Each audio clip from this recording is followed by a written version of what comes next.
So we left off talking about how you can use the bar to end your number with significant figures.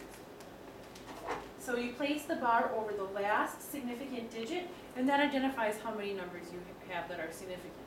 So here in this case, I put the bar right over the first zero, and that means we only have two significant figures. So that works. Okay. Let's do a few examples of significant figures in multiplying and dividing.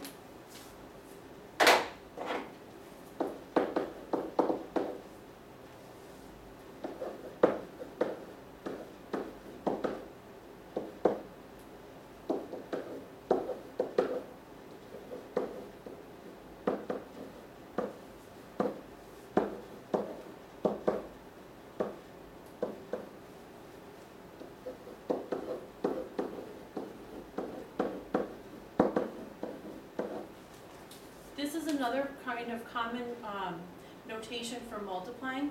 You have two numbers in brackets side by side. That just means to multiply. You'll see me write that a lot.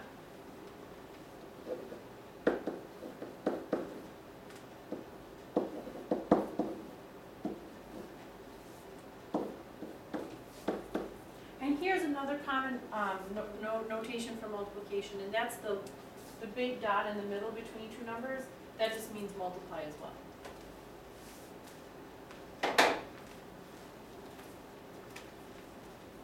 Okay, so take a quick break.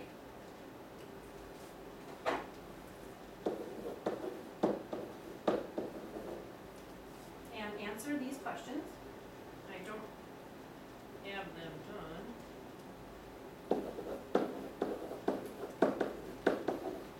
Now, my strategy for solving problems with significant figures is to write out the answer, and then I like to figure out the significant figures after I have the answer down on the paper. This is why I prefer the bar method of indicating sig figs, and it eliminates rewriting. Okay, in this problem, you have 3 sig figs divided by 2. Your answer should have 2. So you can either write it like this, or you can round up and write 83, or you can use scientific notation to express that number. However way you do it is fine with me, as long as you have the right sig figs and your number is correct. It doesn't matter to me at all. Here you have 4 sig figs and 3, so your answer should have 3. See how easy that bar is? That's why I like to use it. 2, 3, our answer should have 2. Now you can write that bar over the last number, but you're implying just by writing the number 87 that those two numbers are significant. So writing the bar, not writing the bar, either way, that number is correct. And here you have 4 sig figs, here you have 5, so your answer should have 4. And your bar should be over the second to the last one. And that's how you use the rules for determining significant figures in multiplication and division. That's the easy one.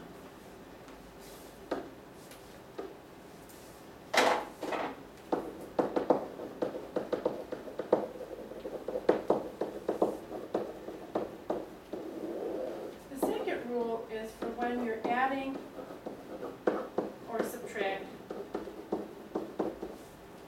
Now the confusing thing for adding and subtracting is that you're not thinking about it in terms of number of significant figures. You have to think about it in terms of decimal places. And this can make a person weary. Okay, so the rule states that the number of decimal places in your answer is equal to the smallest number of decimal places in the problem. So basically the rule is the same as for multiplying and dividing, but you're not talking about significant figures, you're just talking about decimal places. Okay, so here's an example.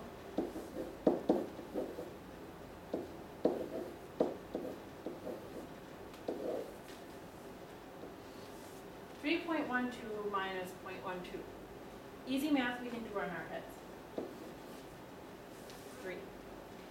But now the rule says that the number of decimal places in my answer has to equal the smallest number in my problem. I have 2 decimal places in both of these numbers. Therefore, my answer must contain 2 decimal places. So the correct answer for this problem is 3.00.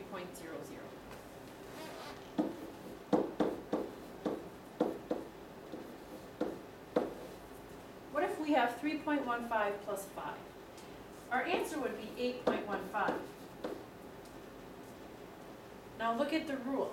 The smallest number of decimal places in the answer, or the smallest number of decimal places in your problem tells you how many decimal places you should have in your answer. Here there are 2, here there are none. So that means that your answer can have no decimal places. So you can either write the bar over the 8, or you can write 8 as your answer. Let's do some examples.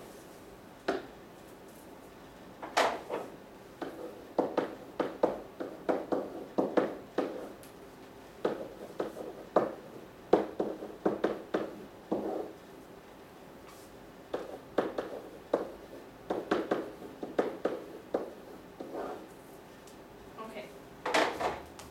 So in our first problem, our math is easy. We have 2.61 as our answer. How many decimal places should be in your answer? You should only have 1. You have 2 decimals, 1 decimal, 1. Okay, here our math is 324.84. How many decimal places should be in your answer? 0. Now if you want to round that, that's okay, you can do that as well. Okay, so here we should have 4.415. And how many decimal places should be in your answer? Well, you have 2 here and 3 here. 2 is smaller than 3, so you should have only 2. So you'll have either 4.1415 with the bar or 4.42. It's all a matter of if you want to use the bar or if you want to rewrite your number. I'm lazy, I use the bar.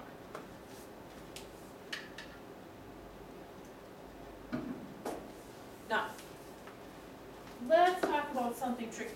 Let's talk about when you have adding and subtracting and multiplying and dividing in the same problem. So let's say we have something like 3.5 plus 2.1 divided by 300. Okay, the rule for problems like this is you have to determine the number of significant figures by your order of operations. For those of you who are a little bit sketchy on your math, order of operations is basically math's way of telling you what to do first. So you're always going to work what's in the parentheses first. So here we're going to, and in all of my problems, it'll be obvious for you what you should do first. So don't panic about, oh, I don't know my order of operations. Don't worry about that. Okay, always work parentheses first. So the number for this operation here, our answer, should be 5.25. Now stop. Think about how many significant figures you should have. It's adding and subtracting. Go by the number of decimal places. You're only having 2 sig figs here in that number. Now you can take 5.25 divided by 300. Need my calculator for that, and we get an answer of 0.0175. Now, look at your significant figures. You have 2, and here you have 1. That means your answer can only have 1 significant figure. If you want to write this number in scientific notation, it would be 2 times 10 to the minus 2. And that's how you figure out significant figures. You can either do this as you're going through and writing the numbers down. You can do this in your head if you want. It's totally up to you. The more work you show on a problem, the easier I am at grading. If I can see where you've gone wrong, I can take partial credit off. That's why I need you to show all of your work on your homework that you're going to scan and upload to me, because every problem is worth more than 1 point. And there are more than one thing that I can take off points for. And so if you have a wrong answer, and I can look back at your logic, figure out what you've done wrong, I can only take off a half point as opposed to the 3 whole points that your problem's worth. Also, I don't give any credit at all if you just give me an answer and you don't show any work, so you have to show your work anyway. And that's about all there is for significant figures.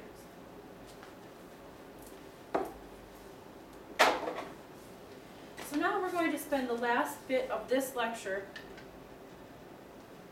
talking about unit conversions or dimensional analysis.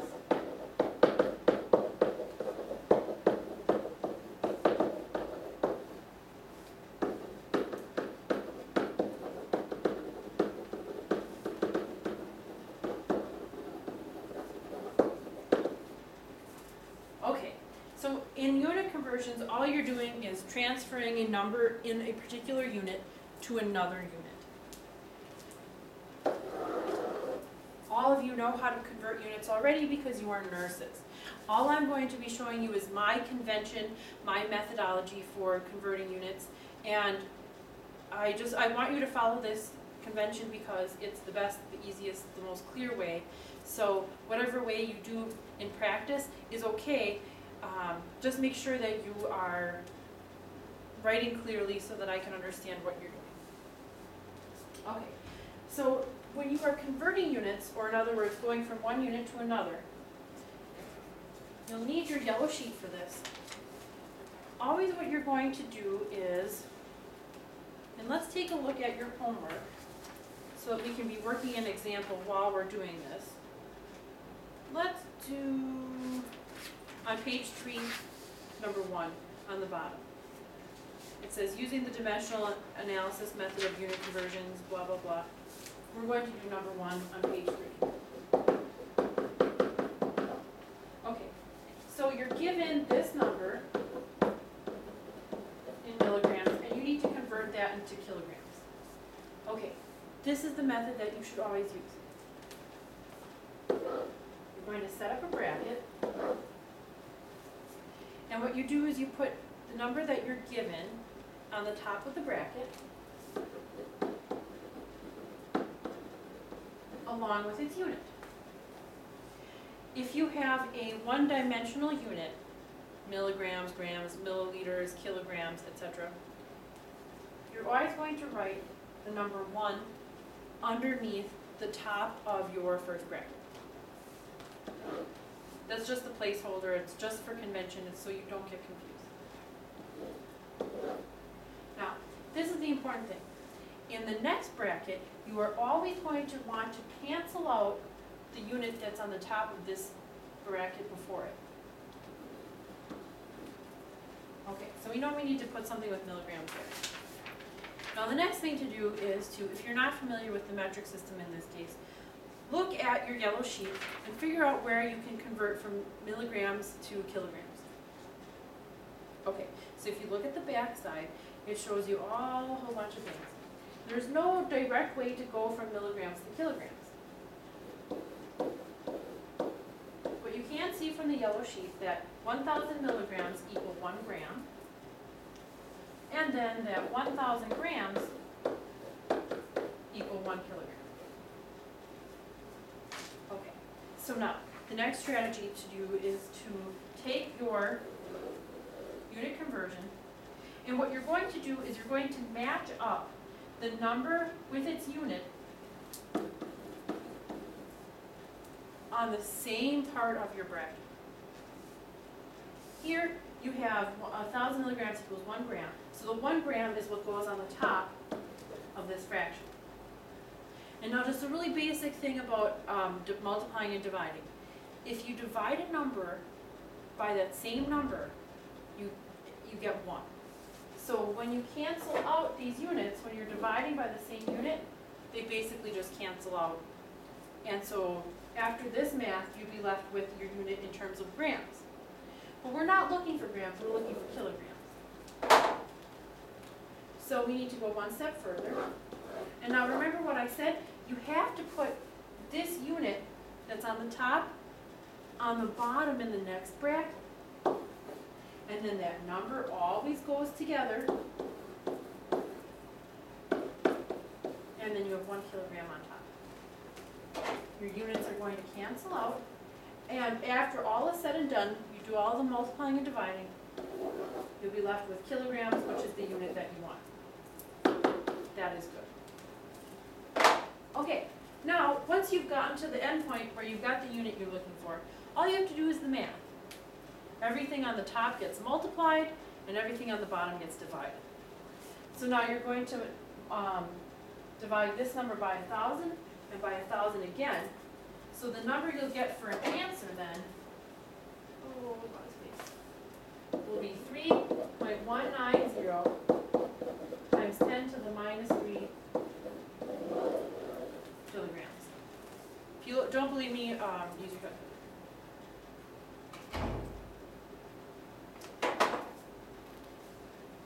Let's do some more examples.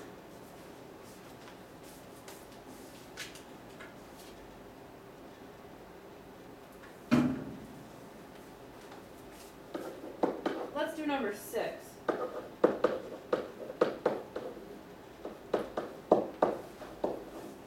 .65 equals how many milligrams? Okay, so you always start with what you know on the top of your bracket over the number 1. Make your next bracket. Now, think to yourself, what goes on the bottom of this bracket? It has to be pounds. So whatever unit conversion you're going to use here, you have to get, pounds has to be part of it. Okay, so looking at your yellow sheet, you're going to look in the second bracket on the first page where it says English to metric conversion, because you have an English pound and a metric milligram. Okay, so 1 pound is equal to 454 grams. I know that by memory because I'm an avid knitter, and all of the knitting skeins are mostly all of yarn is measured in grams. So sometimes I have to convert between the two if you have something in ounces or pounds. So I know that by memory on account of my knitting.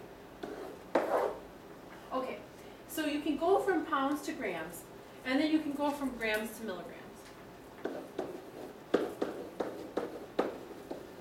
Now, make sure that you're keeping your numbers with their units. There are 1,000 milligrams in 1 gram, remember. So if you're coming up with 1,000 here at the bottom of this bracket, you know that you're not keeping your numbers together. So pay particular attention to that. Okay, so now, once you've gotten the unit that you're looking for here at the top of your end bracket, go back through and make sure everything cancels. We have a pound and a pound, a gram and a gram, so I'm left with milligrams. Is that what I'm looking for? Yes.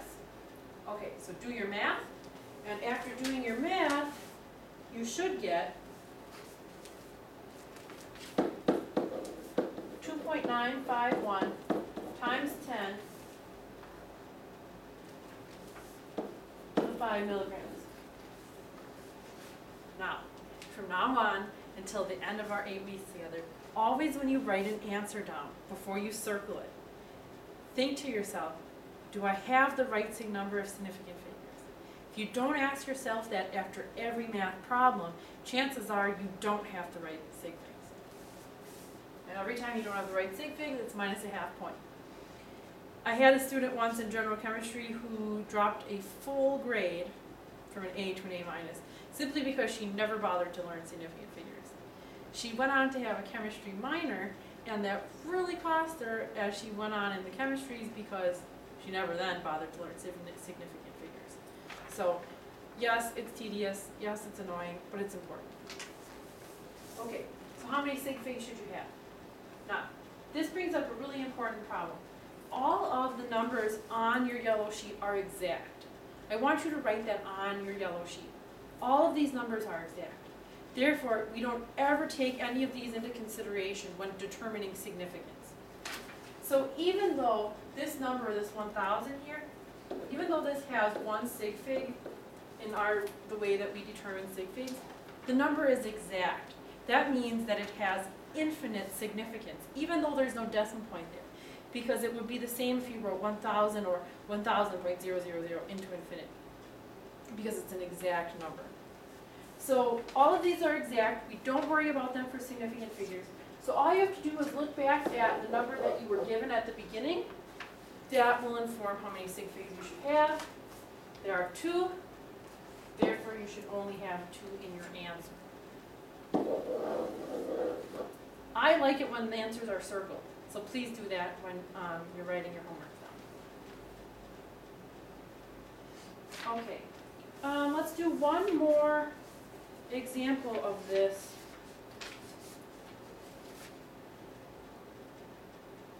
Yes. Okay, there's a question very similar to this on your homework.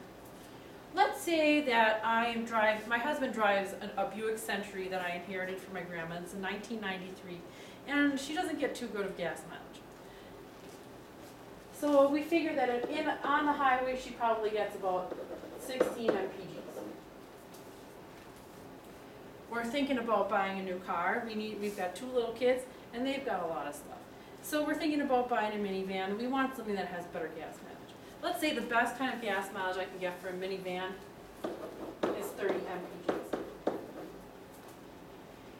If I use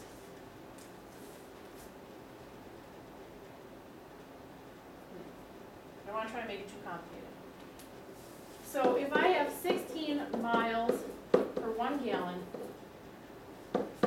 how many kilometers per liter can I get on Grandma's Buick Century? Okay, here's the case where you have a multi-dimensional unit. In other words, it's not just miles, it's miles per gallon. So when we set up our bracket, there are 2 units in the first bracket, always one on the top and one on the bottom. The per means that it's divided by. So when you have miles per gallon, it should be miles on top, gallons on bottom. Same thing like miles per hour, miles on top, per hour on the bottom. Okay, so we need to convert both of these units here, because we need to go from miles to kilometers and gallons to liters. Okay, so let's take a look at our yellow sheet. There are 1.609 kilometers and 1 mile. What goes on the top? Well, probably the better question to ask is what goes on the bottom. Whatever this is has to get canceled off. So 1.609 kilometers goes on top. That's good. Now we need to cancel out this gallons. And a big temptation is, oh, okay, well, I'm supposed to put that on the bottom of the next bracket, right?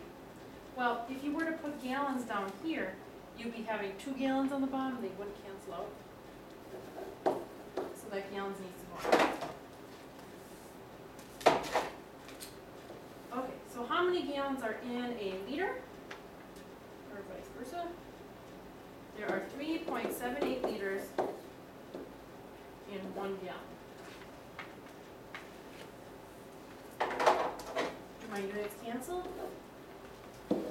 Yep. And now I'm left with kilometers per liters. And that should give you your math. Right answer. Now, the strategy that I use for actually calculating the math is I take my calculator, I take 16 times 1.609. I hit enter. That gives me a number, 25.744. I don't write that number down. I just keep it in my calculator and I hit the divide key and I divide it by this number here. So your answer is you'll get 6.8 kilometers per every liter. How many significant figures should you have?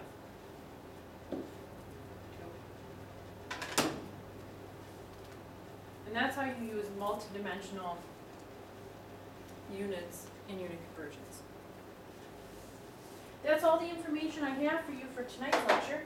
If you have any questions about any of my material, if I'm not clear about anything, or if you feel like you need some extra help after tonight's lecture, please email me right away, or you can call me if you're really panicked and you just want to talk to somebody without waiting to see when I'm going to email. You can call me anytime before 11 o'clock at night, and I don't get up until 7 in the morning, so don't call before then. Here's my cell phone number.